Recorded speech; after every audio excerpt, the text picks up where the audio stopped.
Hello 10th class, welcome to my YouTube channel Gurugiri English Classes. Today we are reading a chapter from our NCERT English book, Footprints Without Feet. This is chapter number 9. The name of the chapter is भोली. तो ये chapter भोली नाम की एक लड़की के बारे में है. उसकी लाइफ में क्या क्या होता है इसके बारे में हम पढ़ेंगे. Let us start the chapter. Her name was Sulekha. उसका नाम सुलेखा था.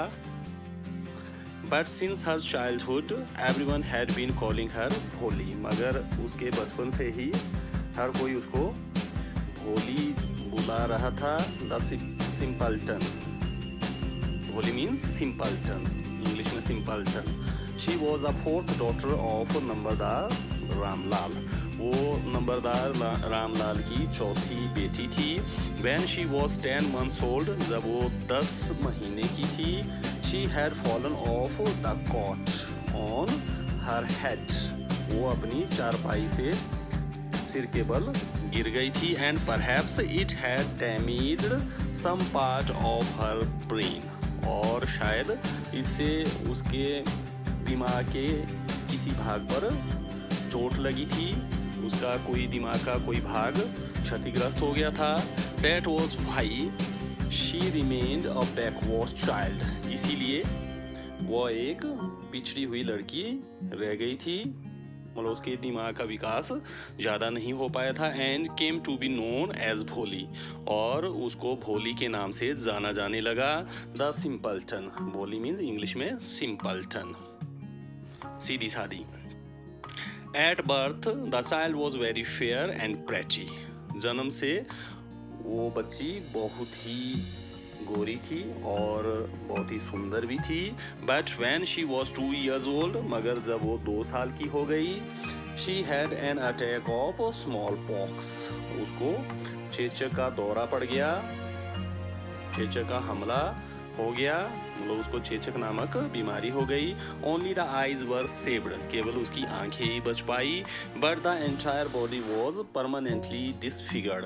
मगर उसका सारा शरीर स्थायी तौर पर हमेशा के लिए disfigured बिगड़ गया, विकृत हो गया. By deep black pock marks. काले रंग के pock marks. चेचक के दागों से, गहरे दागों से उसका पूरा शरीर स्थायी तौर पर विकृत हो गया. Little Sulekha could not speak till she was 5. वो छोटी सी सुलेखा तब तक नहीं बोल पाई जब तक कि वो 5 साल की नहीं हो गई. And when at last she learned to speak. और जब अंत में उसने बोलना सीखा, शी स्टैमर्ड. तो वो हकलाने लगती थी. The other children made fun of her and mimicked her. दूसरे बच्चे उसका मजाक उड़ाते थे और उसकी मिमिक्ड और उसकी नकल करते थे. As a result she talked very little. जिसके परिणाम स्वरूप वो बहुत कम बोलती थी. क्योंकि बच्चे उसका मजाक उड़ाते थे इसलिए वो बहुत कम बोला करती थी. Ramlal had 7 children. रामलाल के 7 बच्चे थे. 3 सन्स एंड 4 डॉटर्स. उसमें से 3 लड़के थे और 4 लड़कियां थी. And the youngest of them was भोली. और उनमें से यंगेस्ट सबसे छोटी लड़की भोली थी. It was a prosperous farmer's household. ये एक खुशहाल किसान का परिवार था, घर था. And there was plenty to eat and drink. और उस किसान के परिवार में खाने के लिए और पीने के लिए बहुत ज़्यादा था, बहुत कुछ था. प्लेंटी मीन्स बहुत सारा था. ऑल द चिल्ड्रन एक्सेप्ट भोली. सारे बच्चों को छोड़कर भोली को छोड़कर सारे बच्चे वर हेल्दी एंड स्ट्रॉन्ग. सारे बच्चे स्वस्थ थे और हिष्ट-पुष्ट थे, मजबूत थे. The sons had been sent to the city to study in schools. बेटों को शहर में पढ़ने के लिए, पढ़ाई करने के लिए भेज दिया गया था. And later in colleges. और बाद में उनको कॉलेज में पढ़ने के लिए भेजा गया. Of the daughters Radha the eldest had already been married. और बेटियों में से राधा नाम की जो लड़की थी, जो सबसे एल्डेस्ट, सबसे बड़ी थी, हैड ऑलरेडी बीन मैरिड. उसकी पहले ही शादी हो चुकी थी. The second daughter Mangala's marriage had also been settled. और दूसरी बेटी मंगला की शादी भी तय हो चुकी थी। And when that was done, और जब वो शादी हो गई, Ramlal would think of the third Champa. Ramlal तीसरी बेटी चंपा के बारे में सोचने लगा। दे वर गुड लुकिंग, वो देखने में अच्छी थी। गुड लुकिंग मीन देखने में अच्छी थी। हेल्दी गर्ल्स, और वो स्वस्थ लड़कियां थी। And it was not difficult to find bridegrooms for them, और उनके लिए दूल्हे ढूंढना कोई मुश्किल काम नहीं था। But Ramlal was worried about भोली, मगर रामलाल भोली के बारे में चिंतित था। She had neither good looks nor intelligence, ना तो वो देखने में अच्छी थी, ना ही वो बुद्धिमान थी। इंटेलिजेंस मीन ना ही उसके पास बुद्धिमता थी, अकल थी। भोली वॉज 7 years old, भोली 7 साल की थी। When मंगला वॉज मैरिड, जब मंगला की शादी हो गई। The same year a primary school for girls was opened in their village, और उसी साल उनके गांव में एक प्राथमिक स्कूल खोल दिया गया। The tehsildar sahib came to perform its opening ceremony, tehsildar साहब उसकी उद्घाटन समारोह को पूर्ण करने के लिए गांव आए। परफॉर्म मीन्स उसको संपन्न करने के लिए, ओपनिंग सेरेमनी मीन्स उद्घाटन समारोह को संपन्न करने के लिए गांव आए।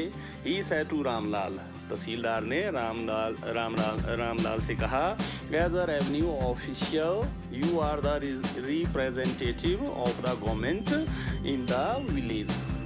एक राजस्व अधिकारी होने के नाते आप गांव में सरकार के रिप्रेजेंटेटिव प्रतिनिधि हो। And so you must set an example to the villagers, इसलिए आपको गांव वालों के सामने एक उदाहरण पेश करना चाहिए। एग्जाम्पल मीन्स उदाहरण। You must send your daughters to school, आपको अपनी बेटियों को स्कूल भेजना पड़ेगा। That night when Ramlal consulted his wife, उस रात को जब रामलाल ने अपनी पत्नी से परामर्श किया, इस बारे में परामर्श किया। कंसल्ट मीन परामर्श करना, सलाह लेना। She cried, तो उसकी पत्नी चिल्लाई, Are you crazy? क्या तुम पागल हो गए हो? If girls go to school, who will marry them? अगर लड़कियां स्कूल गई तो उनसे शादी कौन करेगा? But Ramlal had not courage to disobey the tehsildar, मगर रामलाल के पास तहसीलदार की आज्ञा की अवहेलना करने का साहस नहीं था। डिसओबे मीन्स अवहेलना करना, पालन ना करना। करेज मीन्स साहस। At last his wife said, अंत में उसकी पत्नी ने कहा, I will tell you what to do, मैं आपको बताऊंगी कि तुम्हें क्या करना है। सेंड भोली टू स्कूल, भोली को स्कूल भेज दो। As it is there is little chance of her getting married, जैसे कि उसकी शादी होने के कोई भी मौके नहीं है। With her ugly face and lack of sense, क्योंकि उसका चेहरा भद्दा है और उसमें अकल नाम की चीज नहीं है। लैक ऑफ मीन्स लैक होता है अभाव होना, ना होना। Let the teachers at school worry about her, school में अध्यापकों को उसके बारे में चिंता करने दीजिए। Next, the next day Ramlal caught Bholi by the hand, अगले दिन रामलाल ने भोली को उसके हाथ से पकड़ा। एंड सेड, और कहा, कम विद मी, मेरे साथ आओ। I will take you to school, मैं तुम्हें स्कूल ले जाऊंगा। भोली वॉज फ्राइटन्ड, फ्राइटन मीन्स डर गई, भोली डर गई। She did not know what a school was like, वो नहीं जानती थी कि स्कूल कैसा होता है। She remembered how a few days ago their old cow Lakshmi had been turned out of the house and sold. उसको याद था कि कैसे कुछ दिन पहले, a few days ago, कुछ दिन पहले ही उनकी बूढ़ी गाय जिसका नाम लक्ष्मी था, उसको घर से बाहर धकेल दिया गया था और उसको बेच दिया गया था। ना ना ना, no no no no, she shouted in terror, no no, नहीं नहीं, उसने डर के मारे वो चीखने लगी। And pulled her hand away from her father's grip, और अपना हाथ अपने पिता की पकड़ से उसने छुड़ा लिया। छुड़ाने के लिए उसने अपना हाथ खींच लिया। What's the matter with you you fool, क्या बात है तुम मूर्ख, शाउटेड रामलाल, रामलाल चिल्लाने लगा। I am only checking you to school, मैं तो तुम्हें केवल स्कूल ले जा रहा हूँ। Then he told his wife, तब उन्होंने अपनी पत्नी से कहा, let's her wear some decent clothes today, उसको आज कुछ अच्छे से, डिसेंट मीन्स अच्छे से कपड़े पहन लेने दो। और else what will the teachers and the other school girls think of us when they see her, नहीं तो, और एल्स नहीं तो स्कूल के अध्यापक और दूसरे स्कूल की दूसरी लड़कियां हमारे बारे में क्या सोचेंगी जब वो इसे देखेंगी।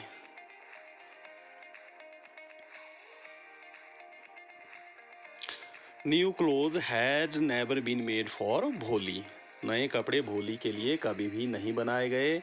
The old dresses of her sisters were pass on to her, उसकी बहनों के जो पुराने कपड़े थे वो ही उसको अक्सर दिए जाते थे। No one cared to mend or wash her close, कोई भी उसके कपड़ों को ठीक करने या उनकी मुरम्मत करने और उनको साफ करने की चिंता नहीं करता था।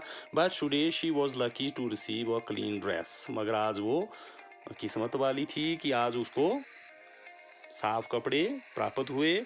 विच had shrunk after many washings, जो कपड़े कई बार धोने से सिकुड़ गए थे, श्रंक मीन्स सिकुड़ जाना।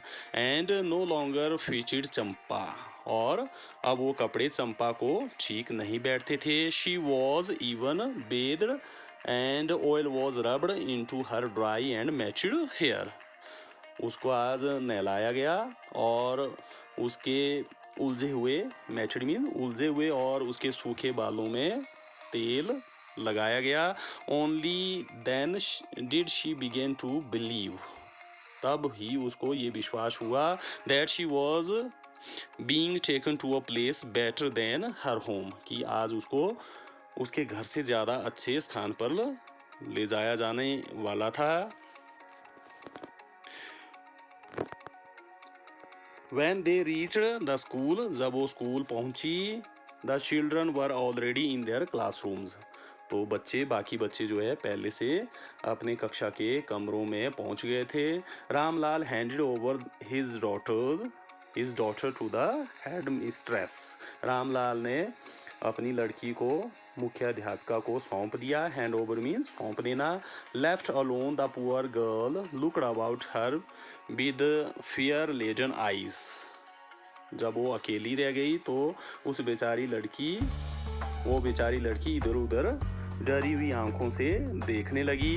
देयर वर सेवरल रूम्स, वहाँ पर कई एक कमरे थे। And in each room girls like her squatted on mats, और हर एक कमरे में उसकी तरह की लड़कियाँ चटाइयों पर बैठी हुई थी। स्क्वैटेड मीन्स पालथी मारकर बैठी हुई थी। रीडिंग फ्रॉम बुक्स और राइटिंग ऑन स्लेट्स, और वो किताबों से पढ़ रही थी और अपनी अपनी स्लेटों के ऊपर लिख रही थी। The head mistress asked Bholi to sit down in a corner in one of the classrooms, मुख्याध्यापिका ने भोली को कक्षा के कमरों में से किसी एक कमरे के कोने में बैठ जाने के लिए कहा। भोली did not know what exactly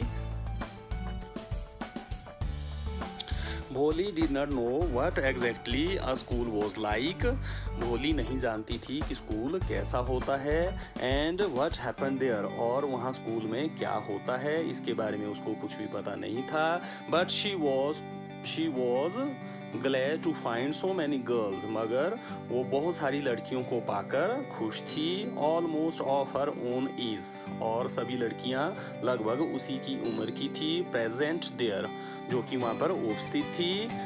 she hoped that one of these girls might become her friend, उसको उम्मीद थी, उसको आशा थी कि उनमें से कोई एक लड़की उसकी मित्र बन जाएगी। The lady teacher who was in the class was saying something to the girls. वो महिला अध्यापिका जो कि वहाँ कक्षा में थी वो लड़कियों को कुछ कह रही थी। बट भोली कुड अंडरस्टैंड नथिंग, मगर भोली को कुछ भी समझ नहीं आ रहा था। She looked at the pictures on the wall, वो दीवार के ऊपर तस्वीरों को देखने लगी। द कलर्स फैसिनेटेड हर, उन तस्वीरों के रंग उसको आकर्षित करने लगे। द हॉर्स वॉज ब्राउन, तस्वीर में जो घोड़ा था वो भूरे रंग का था। Just like the horse on which the tehsildar had come to visit their village, और वो घोड़ा बिल्कुल उसी तरह का था जिस पर जैसे कि जो तहसीलदार उनके गांव में आया था, जैसे उसका घोड़ा था वैसा ही वो भूरा घोड़ा था तस्वीर में। The goat was black like the goat of their neighbour, और वो बकरी वैसी काली थी जैसे कि उनके पड़ोसी की बकरी थी। The parrot was green like the parrots, और वो तोता भी वैसा ही हरा था जैसे कि तोते हरे होते हैं। She had seen in the mango orchard, जैसे कि उसने आम के बगीचे में देखा था। And the cow was just like their Lakshmi, और वो गाय भी उनकी गाय लक्ष्मी के जैसी थी। एंड सडनली भोली नोटिस्ड, और अचानक भोली ने देखा that the teacher was standing by her side, कि अध्यापिका उसके बगल में खड़ी हुई थी, स्माइलिंग एट हर, और वो अध्यापिका उसकी तरफ मुस्कुरा रही थी। This is the end of first part. इस चैप्टर को मैंने 2 पार्ट्स में डिवाइड किया है, तो फर्स्ट पार्ट आज हमने कर लिया, जो बाकी का सेकंड पार्ट है उसको हम दूसरे वीडियो में देखेंगे। And I hope that you like the video and you like reading the chapter and you like the story. If you like my video, please comment, share and subscribe my YouTube channel Gurugiri English Classes. Till the next video, have a nice day. Thank you.